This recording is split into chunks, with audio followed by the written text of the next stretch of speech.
ये देश की बात है, इंडिया की बात है, भारत की बात। तो सबको विपक्ष ने जो इंडिया नाम से पूरा एक अपना गठबंधन बनाया है, इनके साथ में खड़ा हो जाना चाहिए और ये भाजपा नाम की जो गंदगी है, इस गंदगी को साफ कर देना चाहिए पूरी तरह से, तभी देश बच पाएगा, लोग बच पाएंगे। अन्यथा आज भी कह रहा हूं, अगर 2024 का चुनाव ईवीएम से हुआ तो लिख लेना आप मेरी बात, बीजेपी को, मोदी को कोई नहीं हरा सकेगा। चाहे आप जो इंडिया गठबंधन बनाया 26 लोग, इसमें और 26 और उसके अलावा और 26 शामिल हो जाए तो भी ईवीएम से चुनाव हुआ तो आप एक लोकसभा सीट पर 1000 नरेंद्र मोदी और 1000 अमित शाह खड़े कर दो। अगर 2024 में अगर मोदी जीत के आता है, बीजेपी जीत के आती है, तो चुनाव आगे कोई चुनाव नहीं होगा, ना स्टेट का ना सेंटर का। साथ साथ में आज जो मणिपुर में आप देख रहे हैं, देश में यह होगा। आज केवल मणिपुर छोटे से इलाके में हो रहा, देश की 36 लाख की जो आबादी है उसे यह सब कुछ भुगतना पड़ रहा है, क्योंकि सरकार द्वारा कराया जा रहा है, बाकायदा भाजपा सरकार द्वारा, नरेंद्र मोदी सरकार द्वारा कराया जा रहा है। लेकिन यह एक आपके सामने उदाहरण है, आने वाले समय में अगर दोबारा 2024 में जीत के आया मोदी, तो ये पूरे देश में आपको दिखेगा। मणिपुर में जिस तरह का कत्लेआम है, जिस तरह की बहन बेटियों को नंगा करके घुमाया जा रहा है, उनके साथ बदतमीजी की जा रही है, सब कुछ पूरे देश में होगा। भानु जी, 24 में मोदी को रोकने के लिए इंडिया गठबंधन बन चुका है, कैसे देखते हैं इस गठबंधन को? कितना मजबूत? बहुत अच्छी बात है और पूरे देश के लोगों को बहुत सकारात्मक सोच लेके इंडिया के साथ पूरी तरह से खड़े हो जाना चाहिए। यह देश की बात है, इंडिया की बात है, भारत की बात है। तो सबको विपक्ष ने जो इंडिया नाम से पूरा एक अपना गठबंधन बनाया है, इनके साथ में खड़ा हो जाना चाहिए और ये भाजपा नाम की जो गंदगी है, इस गंदगी को साफ कर देना चाहिए पूरी तरह से, तभी देश बच पाएगा, लोग बच पाएंगे। अन्यथा इस समुदाय का आज की तारीख में प्रतिनिधित्व नहीं करती, लोगों को अपने दिमाग से ये चीजें निकाल देनी चाहिए। वो कभी था, आज नहीं है।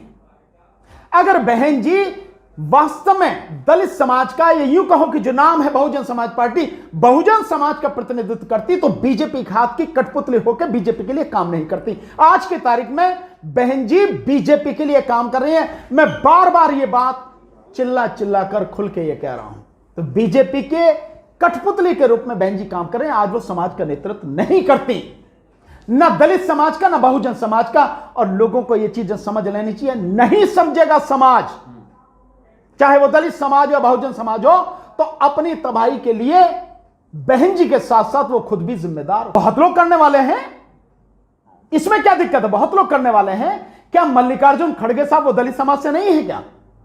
वो प्रतिनिधित्व नहीं कर रहे हैं?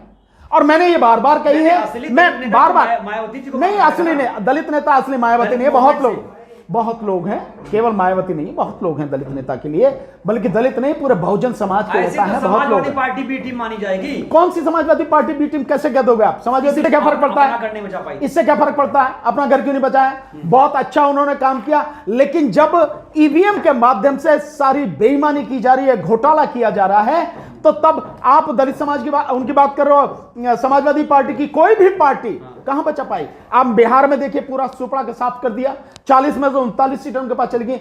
जब आप ईवीएम को हथियार बना के और इलेक्शन कमीशन के माध्यम से खुलेआम बेईमानी आप करते हैं, तो आप कुछ भी कर लीजिए, आपको कुछ नहीं। और मैं आज भी कह रहा हूं, अगर 2024 का चुनाव ईवीएम से हुआ तो लिख लेना आप मेरी बात को, बीजेपी को, मोदी को कोई नहीं हरा सकेगा।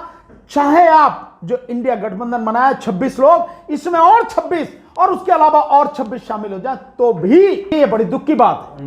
विपक्ष को यह समझना पड़ेगा और समझकर विरोध करना पड़ेगा। और विरोध केवल कहने के लिए, शब्दों में विरोध नहीं होना चाहिए, वो सड़क पर जन आंदोलन के रूप में दिखना चाहिए, तभी ईवीएम हटेगी। और ईवीएम हटेगी तभी बीजेपी का सफाया होगा। ईवीएम नहीं हटेगी, आप बीजेपी को नहीं हरा सकते। सिर्फ इतनी सी ही बात है, इसके अलावा किसी भी हालत में बीजेपी जीत नहीं सकती। मैं आपको लिख के दे रहा हूं, मैं बार बार कह रहा हूं, इन्हीं शब्दों में कह रहा हूं, एक नहीं, एक लोकसभा सीट पर 1000 नरेंद्र मोदी और 1000 अमित शाह खड़े कर दो। अगर बैलेट पेपर से चुनाव होगा, 40 से ज्यादा सीट बीजेपी को नहीं मिलेंगे, लेकिन ईवीएम नहीं रटेगी। एक नहीं, कितनी ही गई है सुप्रीम कोर्ट। ये भी बड़े दुर्भाग्य की बात है कि सुप्रीम कोर्ट ने जितने भी ईवीएम के संबंध में याचिका पड़ी, सबको खारिज कर दिया। लेकिन यहां यह भी बात सही है कि खुल के सीधे सीधे किसी भी याचिका में यह नहीं कहा गया कि ईवीएम को पूरी तरह से हटाया जाए।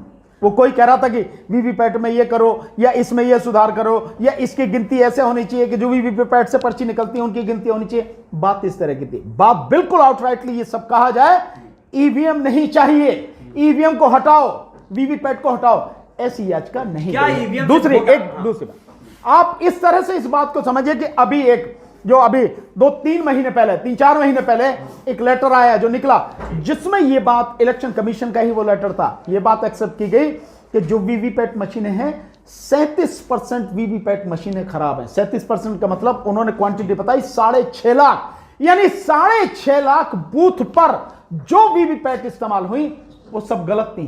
तो बेईमानी हुई कि नहीं हुई?